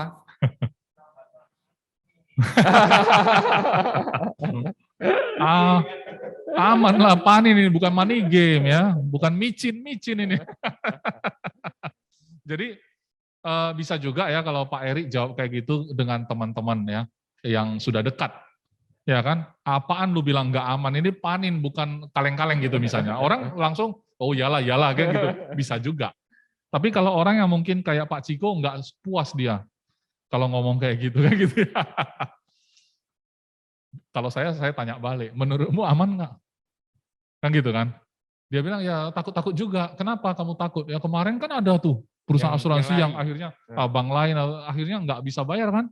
Akhirnya kena hold kan uangnya. Nah, kalau dia tahu itu, dia ngomong itu, itulah jawabannya. Bahwa kita punya aman. Kenapa? Kita kan nggak cair setiap bulan, betul nggak? Kita kan ikat 10 tahun. Lu mau cair tahun kedua aja nol loh. Gimana nggak aman coba perusahaan kita gitu. Paham nggak? Jadi nilai tunai nol dan selama 2 tahun itu kekuatan bagi kita. Bayangkan. Karena pada prinsipnya sebenarnya ini produk yang berbeda dengan yang mungkin terjadi selama ini ya. Jadi teman-teman harus bisa bantu kasih gambaran kepada nasabah antara produk yang itu dengan yang ini beda. Betul. Kalau produk ini sebenarnya adalah produk asuransi, tapi kasih return yang cukup bagus. Gitu. Kalau itu betul-betul dia seperti reksadana yang dikemas dalam bentuk reksadana berproteksi, reksadana yang bisa dicairkan sama kapanpun dia. Betul. Kapanpun bisa cair. Jadi kita tahu lah ya yang terjadi adalah begitu salah satu nasabah ras saja, sedangkan returnnya sudah dikasih begitu tinggi, betul. Di market itu sulit even ya kalau saya pernah bilang, saya pernah sampaikan bahwasanya even company dengan angka seperti itu dia tidak ada portfolionya. Nah begitu nasabah ras dia akan jadi masalah gitu. Nah, kalau di produk kita itu jelas-jelas berbeda gitu, karena ini adalah produk asuransi yang diberikan return-nya cukup tinggi, ada nilai tunai, ada apa dan masanya itu bukan sesuka hati gitu, seperti itu ya. Jadi pertanyaan yang pertama ini dari Pak Ciko, mudah-mudahan bisa menjawab ya. Nah, kemudian ada pertanyaan lanjutan adalah backup underlying dari bunga 5% ini apa ya? Ngeri ya Pak Ciko ya. Kalau tidak nanti gagal bayar ini. Pak Ciko apa underlying asetnya sih? Bahasanya keren ya Pak Ciko. Jadi ada yang tahu nggak underlying itu apa? Hah? Everyone loh. Everyone. Karena mungkin Pak Chandra maksudnya di akhir. Jadi chat yang di Oh, ini awal chat itu terdahulu ya. terdahulu udah agak nampak. Jadi underlying itu maksudnya adalah sekarang emangnya kalau saya masukin dana sekian, Perusahaan. PDL kasih saya 5% tadi Ya. itu diputar kemana itu loh maksudnya. Ya, betul. Itu putar kemana kok bisa kasih saya 5 gitu loh. Tentu dia putar melebihi 5 dong. Betul kan? Masalahnya kemana itu? Menurut teman-teman kemana? Nah itu paling make sense. Karena kalau saham nggak mungkin, kan naik turun. Nggak bisa. Hanya obligasi lah yang memberikan return pasti, tapi harus pakai jangka. Jangka waktu. Iya, kalau dia cair di tengah jalan, dia terpaksa jual dengan harga murah kan, Ya. surat berharganya. Ya, betul. Disitulah terjadi penurunan nilai. Nah sementara ini kan kita mainnya kan jangka panjang. Oke lah, bukan panjang-panjang amat, tapi minimal kan 10 tahun. Nasabah bayar 5 tahun, paling cepat 10 tahun kan. Jadi sebenarnya make sense loh. 5% itu menurut saya tinggi dibandingkan deposito biasa, tapi normal dalam konteks masih wajar dan sehat. Karena kalau kita mau cari obligasi memang masih bisa dapat sebenarnya. Tapi kan kalau kita sekedar berobligasi ria di luar sana, nggak ada proteksi apa-apa, betul nggak? Ya. Jadi sebenarnya company kemarin waktu launching produk itu ada yang namanya Pak Agus tuh juga jelasin ya. Bahwasanya kalau orang tanya ya kita sudah kasih return yang fix ya, yang pasti kan gitu ya. Otomatis perusahaan juga harus mengambil investasi portfolio yang sifatnya bersifat fix juga. Betul. Jadi dia tidak boleh ambil dia kasih fix tapi dia masukin ke underlying-nya itu yang tidak fix, Ya. masih masuk di saham, masuk di forex, Itu masuk akan di jadi apa, bahaya. akan jadi mismatch, ya, Ya. mismatch. Jadi portfolio ada atau tidak? Kan pertanyaan Pak Ciko sebenarnya adalah apakah ada portfolio seperti itu? Kalau yang namanya 5% saja, let's say lah total biaya kan company kan bukan hanya bayar Iya. 5% ya, Ya. ada Anggaplah 7. operational ya 7, 7 lah, 8. itu paling hebat. Nggak sampai 7. Kenapa? Nggak sampai 7 ya. Itu besarnya hanya di awal, teman-teman. Di awal. Setelah itu, setelah 2 tahun pertama, itu sudah ringan bagi company. Iya. Jadi company sudah make money nanti di tahun kedua, ketiga ke atas. Betul. Makanya nilai tunainya itu, teman-teman kalau ngerti ya, kenapa nilai tunainya harus ada di tahun ketiga? Karena cost-nya itu besar di tahun pertama dan tahun kedua untuk produk seperti ini. Nah, lewat dari sana, company kalau dia ambil obligasi lah contoh, Iya. obligasi dia dapat 7,5%, 8% dan Tertutupi. dia long term ambil, Iya. sudah menang company. Sudah menang. Sudah menang. Bahkan Jadi berarti kan aman kan? aman. Bahkan sebenarnya masih ada lagi teman-teman ya, nanti kalau ada kesempatan kita bisa belajar bersama ya. Sebenarnya kalau kita bicara investasi, kita mengerti apa itu portfolio, banyak sekali portfolio. Kalau di masyarakat kita ngertinya hanya saham, hanya obligasi, hanya deposito, SBI kan gitu ya. Kemudian obligasi itu ada yang variable rate, ada yang fixed rate. Sebenarnya di luar itu masih banyak lagi.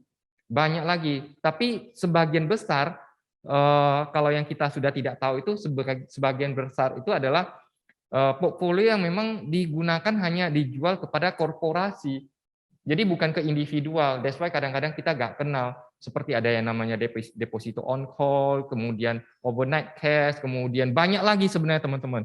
Kita kalau mau bagus ya kita boleh belajar ya, boleh belajar. Kita tahu sebenarnya company putarnya kemana. Dia pasti dapat dari yang fix. Ya.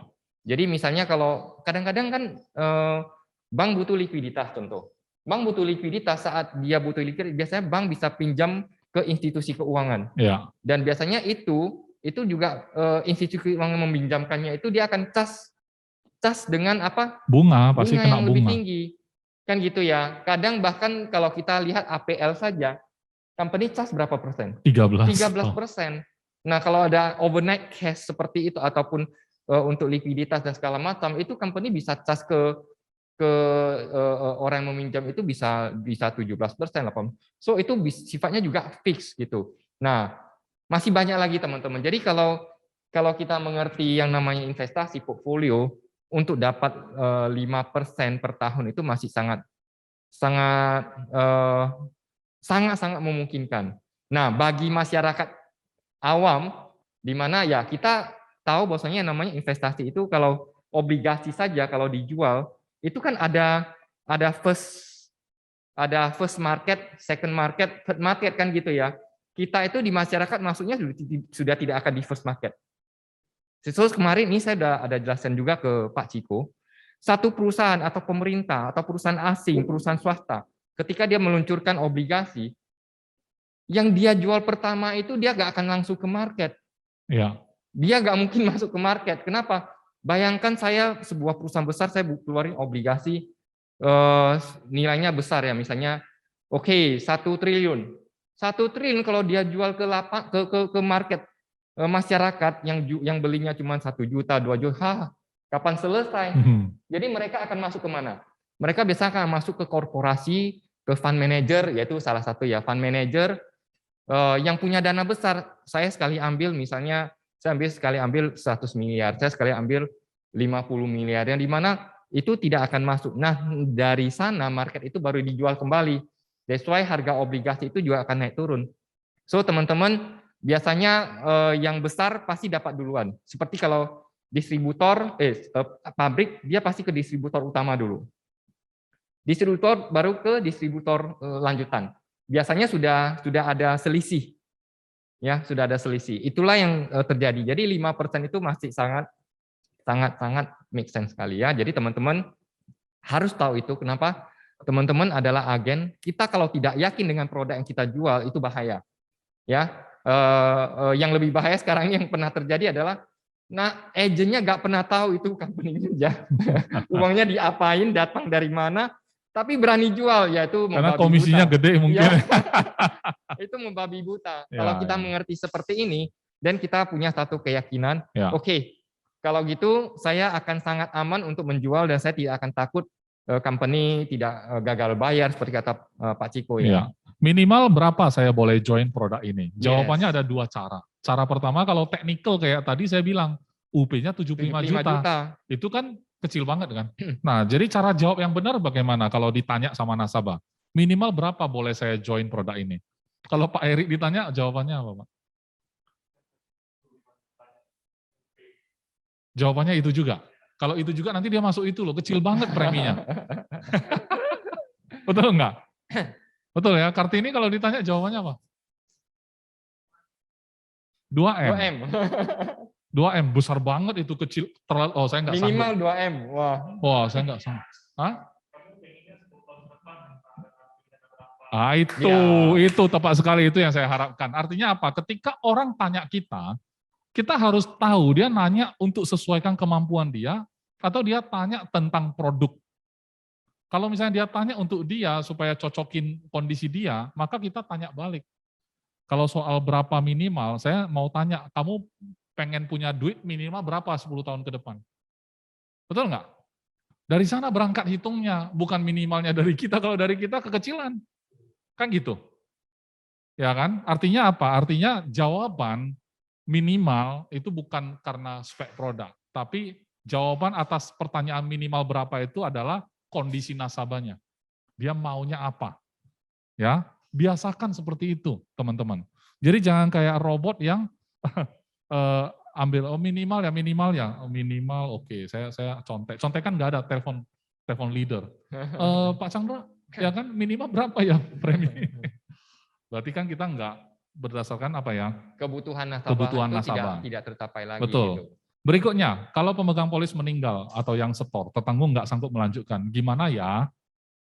Gimana teman-teman? Iya, tapi pemegang polisnya berarti disuruh beli UP jiwa, Pak Ciko ya. Pak Ciko juga yang nanya ini. Sebenarnya ini kan bisa juga banyak sih ya. Pemegang polisnya diganti. Iya, pemegang polis diganti. Yang mungkin yang meneruskan mungkin ibunya atau siapa. Atau bapak sebaliknya ya. Kan. TU nggak bisa, TU nggak boleh ganti. Oh, TU bisa naik pemegang polis kalau sudah dewasa. Sudah dewasa bisa. Yunita, ada yang bilang, kenapa saya mau letak di produk rupiah? Dulu saya pernah beli produk dolar atau ringgit, lebih anti inflasi. Atau lebih baik saya invest di properti. Ayo, ada yang bisa bantu jawab dari teman-teman yang ada di Zoom atau di floor? Ya. Wah, rupiah nanti kan inflasi loh, atau nilainya jadi kecil kan gitu ya. Anda harus jawab apa?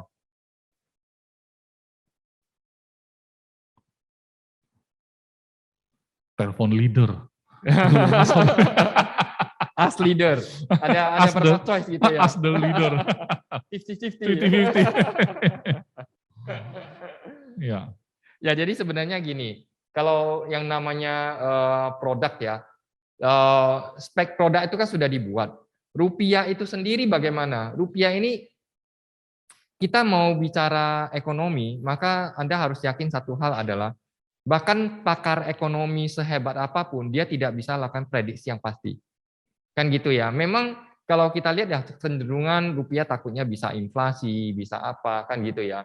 Tapi seinflasinya teman-teman, kalau kita mau lihat ya, kalau diprediksikan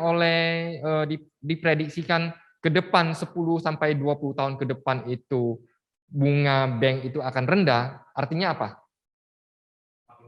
Makin kuat ya. Teman-teman, saya kasih sedikit gambaran aja lah ya. Kemarin ada pidato dari Presiden kita Bapak Jokowi. Dia bilang apa? Tahun ini nikel saya stop katanya, sorry ya. Tahun ini nikel saya stop. Apa yang terjadi ketika nikel saya stop? Begitu saya stop, tidak boleh lagi ada penjualan nikel dalam bentuk barang mentah, harus barang setengah jadi atau barang jadi. Baru boleh diekspor. Itu saja membuat negara kita surplus begitu besar. Dia bilang hanya satu komoditi saja saya cegah seperti itu langsung surplus ekonomi kita udah naik, udah nampak. Hanya satu loh. Tahun depan saya akan stop lagi bauksit dan yang lain-lain. Komoditas lainnya saya akan stop. Kalau ini saya jalankan terus semuanya, apa yang terjadi? Kita akan surplus terus, mengalami surplus terus. Sedangkan Indonesia itu adalah negara yang kaya. Anda harus tahu itu. So teman-teman, kita sebagai agen, kita harus punya wawasan yang kuat, yang luas ya. Kita jangan hanya belajar produk kita aja sudah pusing gitu. Kita harus punya wawasan yang luas sehingga ketika nasabah ngomong terus kita tahu sebenarnya apa yang terjadi dan kita bisa jelaskan. So sebenarnya kalau rupiah pun rupiah pun itu melemah, teman-teman, setidaknya ini kan kita bicara apa? Kita bicara financial planning kan. Apa yang namanya financial planning? Kita tidak meletakkan semua terus dalam satu keranjang. Anda boleh nggak masuk ke produk dolar, nanti kita bakal launching ya. Kemarin udah dibilang bakal launching produk-produk yang investmentnya itu ke pasar modal di luar negeri. Ya. Jadi akan masuk ke equity dari luar negeri segala macam, pasti dalam bentuk mungkin mata uang asing juga. So teman-teman, itu portfolio. Jadi portfolio itu banyak. Nah, kita harus tanya, ketika kita beli polis yang satu ini, tujuannya apa? Tujuannya jelas, ini adalah proteksi aset.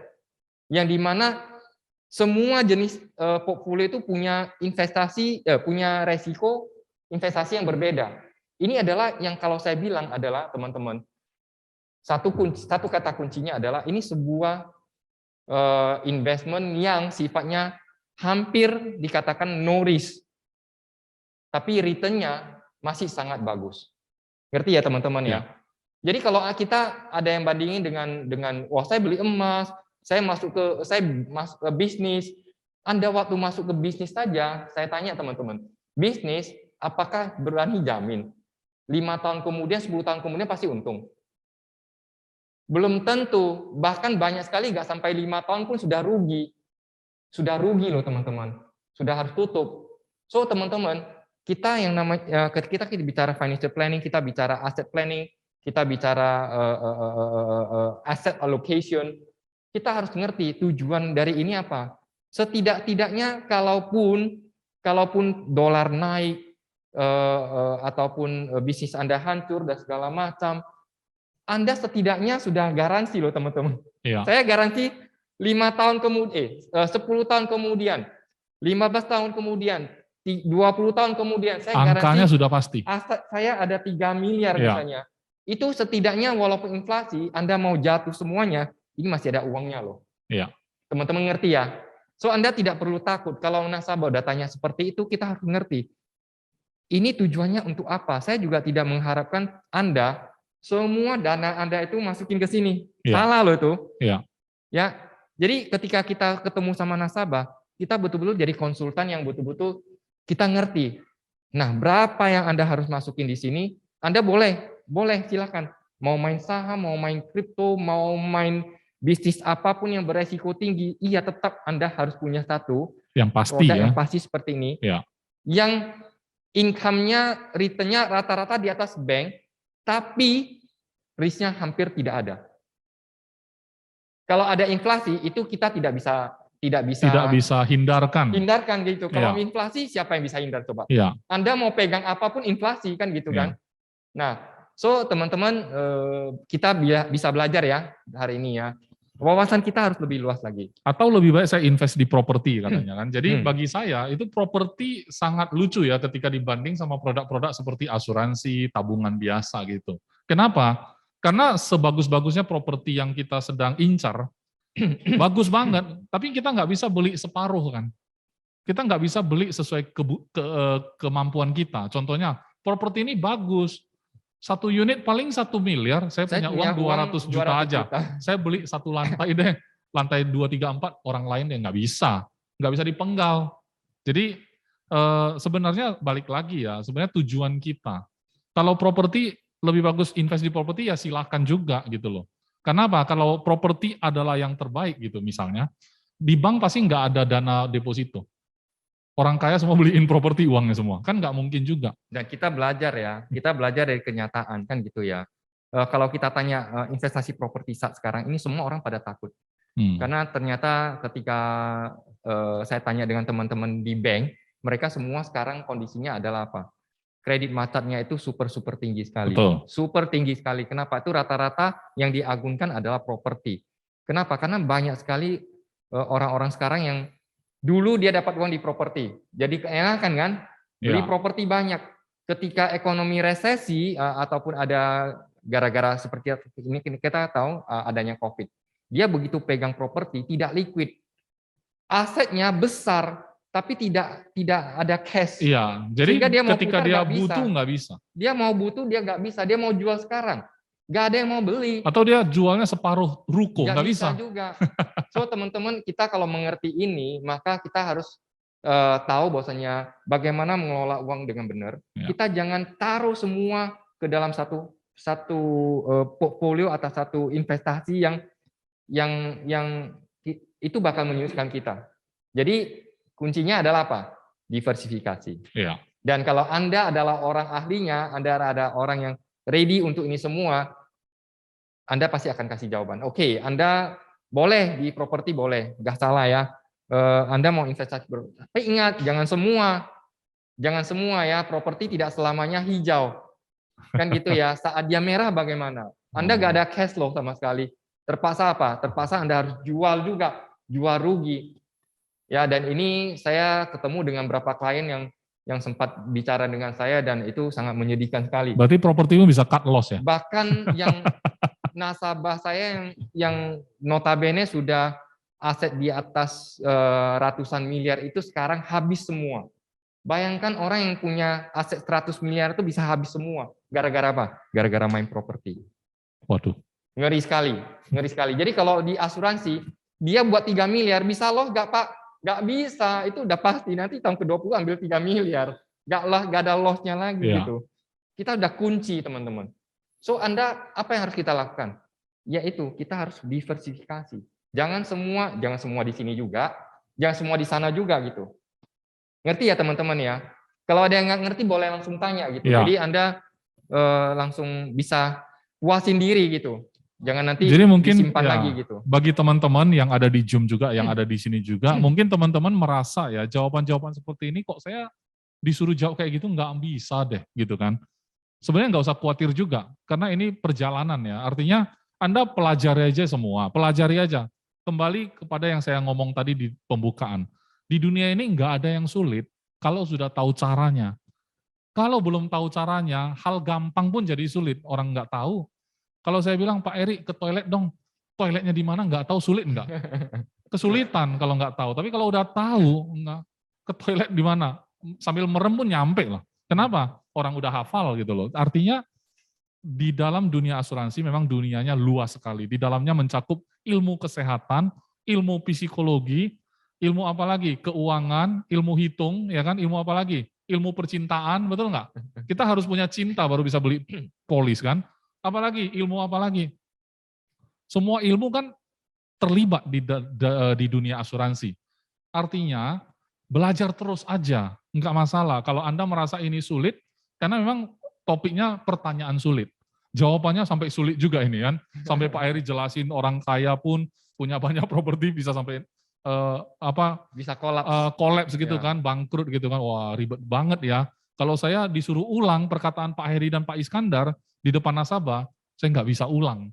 Kalau Anda belum bisa ulang nggak apa-apa, Anda pelajari lagi, ini ada rekamannya, tapi balik lagi kepada sesuatu yang sederhana.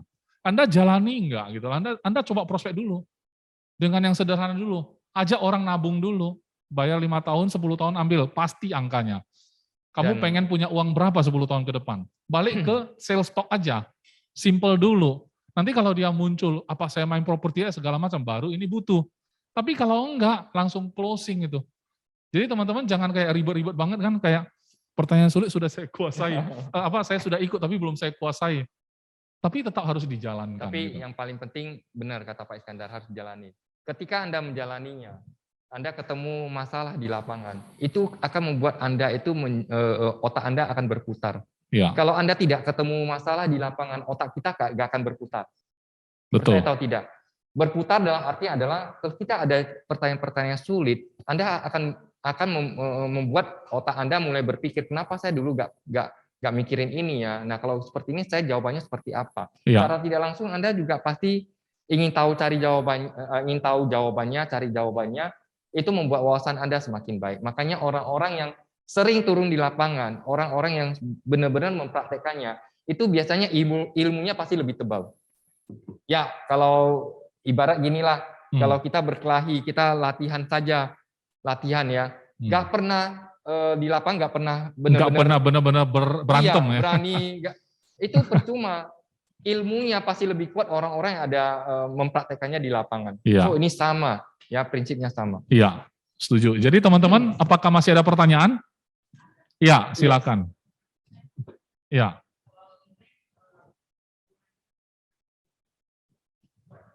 Oke. Jujur ya Bu Kartini, 5% itu nggak tinggi Bu sebenarnya. Cuma kalau dibanding sama deposito itu jadi tinggi. Tapi gini. Nah, sebenarnya gini, saya coba jawab juga ya. Oke. Sebenarnya bank kenapa kasih 3%? Tahu nggak teman-teman kenapa bank kasih 3%?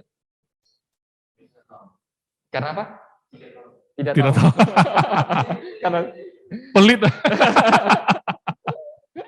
Jadi sebenarnya kalau Anda mengerti yang namanya makroekonomi, sebuah negara itu pemerintah itu harus bisa mengatur. Jadi dia harus mengatur di mana ini bunga bank saya harus buat jadi berapa. Ya. Dia tinggal setel di mana? Dia tinggal setel di SBI kan? Dia tinggal setel di SBI sebagai tolak ukur ya, sebagai tolak ukurnya. Kemudian lembaga penjamin simpanan LPS-nya dia kasih berapa gitu. Anda boleh digaransi oleh LPS dengan maksimum kalau bunganya berapa kan gitu ya. Jadi bank institusi keuangan yang sifatnya untuk tempat orang menyimpan dana, dia harus ikut itu. Ngerti ya teman-teman? Jadi dia akan ikut aturan yang ditentukan yang disetel oleh pemerintah. Jadi itu alasan kenapa bank sekarang 3%, 2%. Ya kenapa? Karena memang itu acuannya dari pemerintah sudah ada. Ya. Kan gitu ya. Jadi pemerintah akan ngatur, kalau saya kondisi seperti ini, saya butuh dengan kondisi ini saya butuh ekonomi yang sifatnya diketat. Saya akan kunci atau saya akan buka. Jadi ini kan tergantung dengan kondisi yang ada. Sehingga bisa jawab ya bukan karena banknya pelit atau apa. Bahkan banyak bank-bank yang berani over kasih risk, dia kasih 6%. Contoh seperti kemarin ya Pak Ciko ya, dia bilang ke satu agen, dia bilang agennya karena orang bank, enggak lah. Kalau saya di bank kita itu mau kasih 6% juga bisa. Iya, kalau Anda kasih 6% berarti Anda sudah di luar LPS kan gitu ya. Di luar ketentuan. Di luar ketentuan kan gitu ya. Nah, itu mungkin biasanya bank main gelap. dia tetap kasih yang standar itu di 3 atau 4%. Kemudian dia kasih lagi apa? Bentuknya hadiah, cashback, dan segala macam. Kan seperti itu ya teman-teman ya. Jadi sebenarnya bank bisa saja kasih lebih, tapi karena itu udah ada acuannya, dia harus ikut. Ngerti ya teman-teman ya? Tapi sementara kalau kita itu kan bukan bank. Dana yang ada dengan kita, kalau bank itu sifatnya dia harus jadikan pinjaman kan gitu ya, dia terima tabungan, dia jadikan pinjaman kredit kepada nasabah. Sekarang ini saya dapat kabar bahwasanya banyak bank yang kelebihan uang. Kenapa? Karena dana yang dia terima, kucuran kredit itu tidak banyak. Jadi mau gak mau mereka terpaksa harus main kecil juga.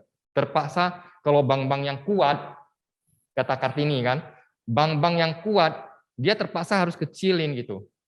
Kenapa? Kalau bank yang kuat dia udah tahu, saya tidak butuh dana, saya justru butuh dana ini saya bisa kucurkan. Jadi kalau yang masuk ini terlalu banyak pun, saya nggak bisa kucurkan, saya akan nggak tahan juga kan gitu ya. Paling dia bisa hanya SBI. SBI itu minim sekali. SBI dengan yang bunga yang diberikan oleh bank ke nasabah itu selisihnya sedikit sekali. So kalau asuransi kita punya kelebihan lain. Kita bisa masuk ke obligasi, kita bisa masuk. Yang dimana bank itu tidak semuanya dia bisa masuk ke sana. Dia ada aturan main, berapa persen dana nasabah dia boleh main di sana. Ngerti ya? So teman-teman, kenapa kita bisa kasih lebih? Orang paling tanya. Kemarin ada yang tanya, kok bank kasih gini? Kamu bisa kasih 2 kali lipat lebih besar daripada bank. Beda ya, kita tidak diatur oleh LPS, Lembaga Penjanji Simpanan. Kita tidak diatur oleh SBI. Kita juga punya keleluasan untuk masuk ke instrumen investasi lain yang sifatnya pasti, tapi jauh lebih tinggi. Ngerti ya teman-teman ya? Oke. Ya, mungkin kekhawatirannya bunga tinggi gitu ya.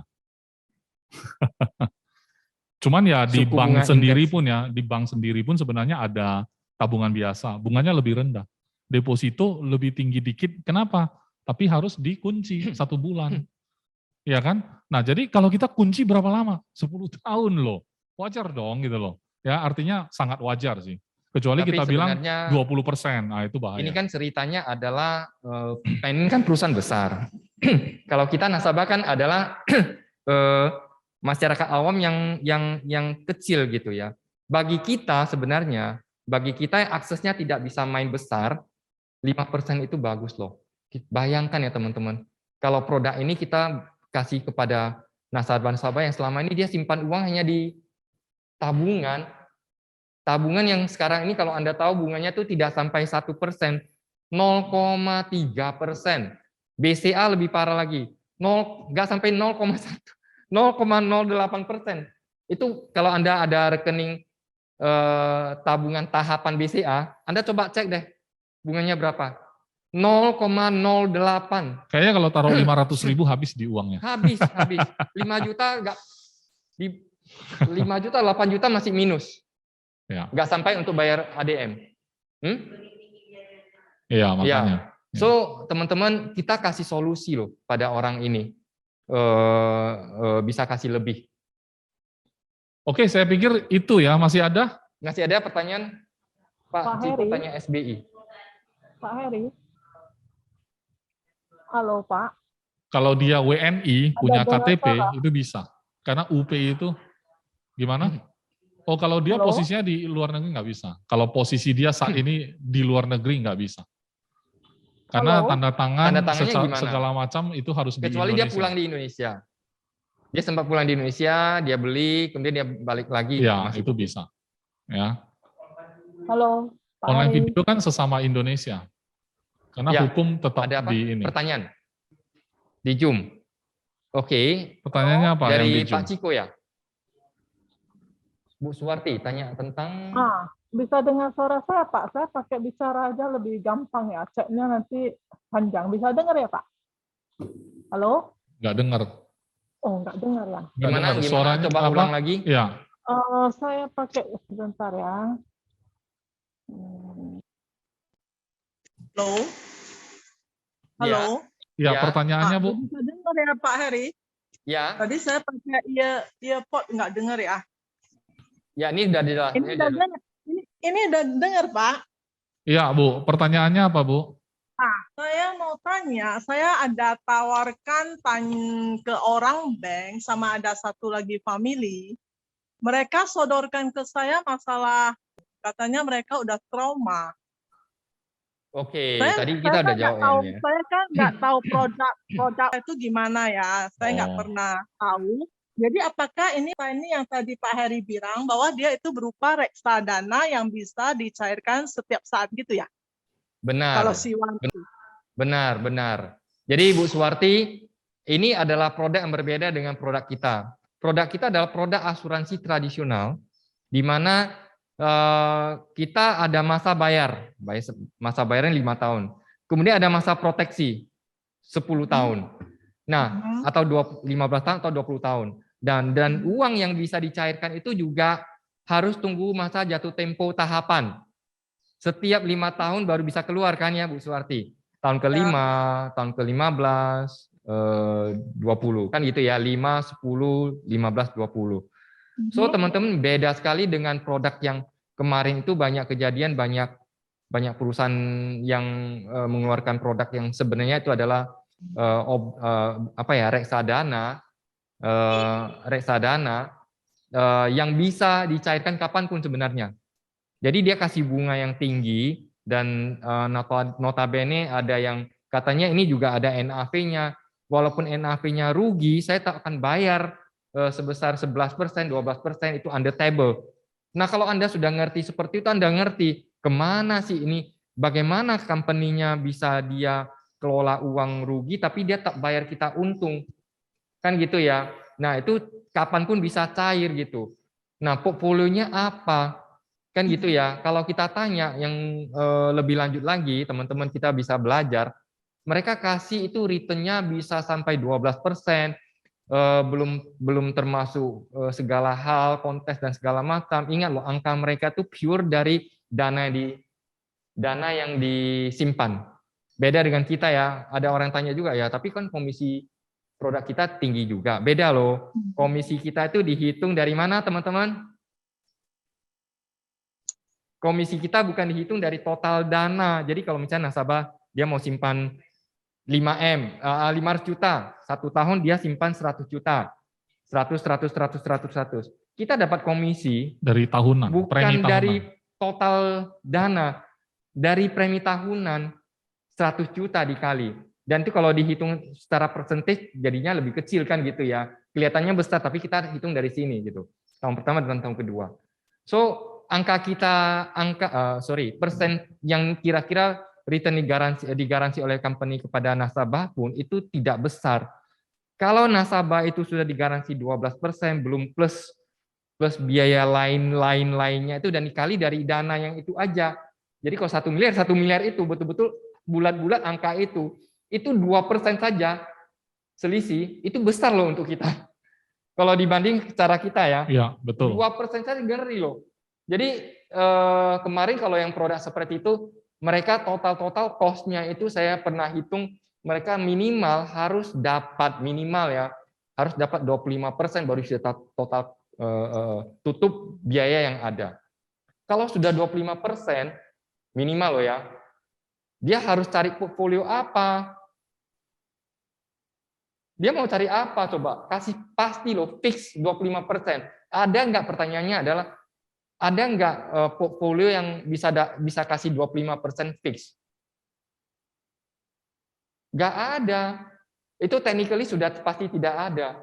Sedangkan kalau kita tanya, kalau kita bagaimana? Kita mau cari SBI, kita mau cari yang lain-lain. Kalau SBI pula, kita mau cari obligasi dan segala macam, ya kita masih mau cari yang 8%, 7% masih ada, kan gitu ya.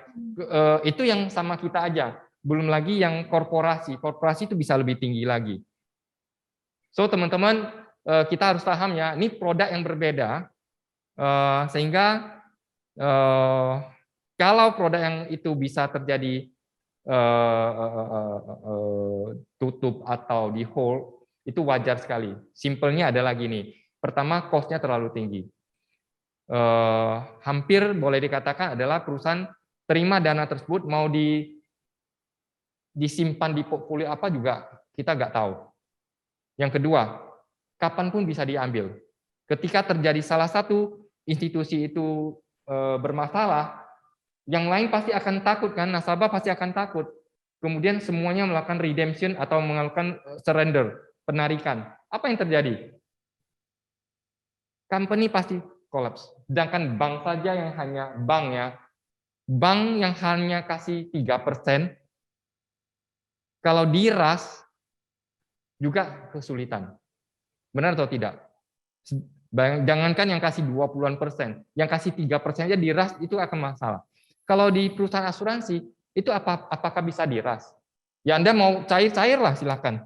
Tahun pertama, tahun kedua nggak ada. Tahun ketiga ada nilai tunai, lebih kecil kan? So ini tidak akan diras gitu. Dan sebenarnya konsep ekonomi yang bagus adalah seperti itu. Kenapa pemerintah terbitkan obligasi?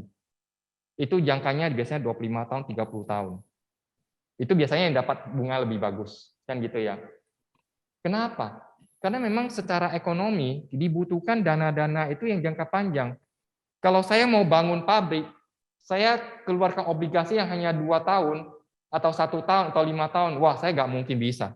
Kenapa? Pabrik saya belum bangun selesai, saya sudah harus bayar utang. Jadi biasanya diberikan jangka panjang kan. Dan ekonomi yang stabil adalah kalau surat-surat utang itu tetap tersedia. Ya, jadi dana ini kan kalau kita mengerti yang namanya ekonomi, ada orang yang punya uang tapi dia tidak terpakai, dia perlukan disalurkan pada orang yang memakai. Orang yang memakai ini akan melakukan produktivitas sehingga dia akan balik lagi. Jadi itulah yang namanya perputaran uang. Uang tidak boleh mati, tidak boleh berhenti. Jadi seperti kalau ngerti feng shui, ngerti air sumur yang jernih adalah air sumur yang gimana? Mengalir. Yang dalam. Yang dalam dan harus terus diambil airnya. Ngerti ya? Jadi kalau Anda tidak ambil airnya, tidak ada yang masuk dan keluar, tidak ada perputaran, maka cenderung dia akan jadi airnya kotor. Sungai juga demikian, danau juga demikian. Kalau dia masih mengalir, itu berarti masih bagus. Itulah ekonomi sebenarnya, teman-teman. Jadi kalau yang sudah satu bisa masuk tapi nggak bisa keluar, tumpat. Nah kalau udah tumpat, itulah yang terjadi yang kemarin. Itu tumpat masalahnya, tumpat. Kalau ini kita bisa masuk, ada kok untuk keluarnya. Dan keluarnya itu adalah jangka panjang. Kan 15 tahun, 20 tahun kan gitu ya. Itu bisa untuk bangun, bisa untuk pembangunan negara dan untuk apa. Jadi itulah sebenarnya teman-teman kalau kita ngerti ya, kenapa butuh institusi keuangan asuransi. Selain hanya untuk memberikan, selain kita tahu memberikan produk untuk proteksi pada masyarakat. Salah satu bank itu di sebuah negara, asuransi di sebuah negara itu adalah sebagai penstabil. Kenapa? Karena dana dan nasabah dari asuransi itu sifatnya itu tidak bisa diras, dia lebih stabil. Ngerti ya teman-teman ya? Dia lebih stabil. Negara kenapa butuh perusahaan asuransi? Itulah fungsi daripada asuransi itu kepada perekonomian sebuah negara. So Bu Suwarti, saya sengaja bahas lebih lebar supaya pengetahuan kita itu juga jauh lebih luas ya, sehingga teman-teman kadang-kadang kita tidak punya setiap kali punya kesempatan untuk bahas sedalam itu. Jadi kalau ada ya silakan ya. Bisa menjawab ya Bu Suwarti ya? Iya, setelah itu Wana Arta juga perusahaan asuransi apa ya? Gimana kena ras ya? Enggak, itu Wana Arta itu saya mau tanya perusahaan asuransi juga ya? Iya, dia perusahaan asuransi, tapi waktu dia jual produk itu juga tidak terlalu proper ya, karena yang dia jual juga bukan asuransi jiwa, itu hanya asuransi kecelakaan itu yang dia jual. Tapi dia kasih return tinggi sekali gitu. Oke Pak, makasih ya Pak ya. Ya oke. Oke teman-teman, nggak ada lagi ya. Jadi saya ingatkan sekali lagi supaya teman-teman lebih memprioritaskan kalau bisa, ya kan, daripada online gitu ya. Mendingan kedepannya lebih berupaya untuk datang offline. Oke? Mungkin ada tambahan dari Pak Chandra mau mengencourage teman-teman atau apa gimana? Ya, silakan. Di sini aja Pak Chandra. Dari saya dengan Pak Heri sekian ya teman-teman ya. Thank you ya. Ini saya kepada Chairman kita berikan kesempatan ya. Pengen sharing, produk ini saya udah jual dan kebetulan juga ada closing ya. Closing itu preminya itu sekitar 250 juta per tahun. Kalau dikalkulasikan komisinya itu enak ya. Satu. Nah, ya itu pokoknya kurang lebih enak lah ya, enak lah. Cuma saya pengen kasih tahu sedikit trik untuk produk ini ya, karena saya tahu teman-teman pasti akan ditanya hal-hal yang seperti 5 tahun nggak ada uang, 6 tahun kalau saya butuh, saya gini, saya bla bla bla segala macamnya kan gitu kan. Akhirnya membuat orang nanti takut gitu. Nah inilah yang disebut dengan belajar ya. Jadi kalau kita tidak punya kemampuan berkomunikasi yang bagus, itu tentunya akan sulit, ya kan? Jadi apa yang saya utarakan ke calon nasabah adalah gini, saya suka tanya pertanyaan yang membuat dia harus berpikir gitu. Jadi saya tanya gini, gimana kalau kamu sekarang saya minta kamu keluarin 300-500 juta untuk pergi jalan-jalan, ya kan? Sekaya-kayanya orang, mungkin dia juga akan merasa sayang, benar nggak? Logikanya ya kan? Misalnya saya minta Pak Heri kan kita tahu kaya gitu. Pak Heri, 300 juta yuk kita jalan-jalan gitu. Pak Heri mungkin bisa, pasti bisa ya kan? Tapi kan mau keluarin uang itu rasanya sayang ya, benar nggak? Ya kan? Mikir lagi gitu. Nah saya bilang dengan produk ini 10 tahun kemudian kamu tuh dapat lotre loh. 1,8 M, 2 M gitu. Jadi angka ini tentu akan membuat kamu itu lebih bisa, lebih mau, lebih rela gitu kan. Karena dalam perjalanan itu kamu dapat profit bunga sebesar 500 juta lebih gitu. Kasih tahu. Ya kan? Jadi kamu bukan nabung biasa. Kamu nabung dapat profit yang segede itu bunganya. Dan anggapannya itu karena cenderung ya kan, orang itu seperti contoh kita belanja sesuatu kan kita lebih cenderung cicil. Meskipun kalau bisa jangan ya kan, tapi lebih cenderung mau cicil gitu ya, yang mobil, rumah atau handphone atau apapun lah gitu kan, bahkan sekarang aja jalan-jalan bisa dicicil. Dan itu yang bahayanya kan gitu kan. Jadi trik pertama adalah itu, kasih tahu dulu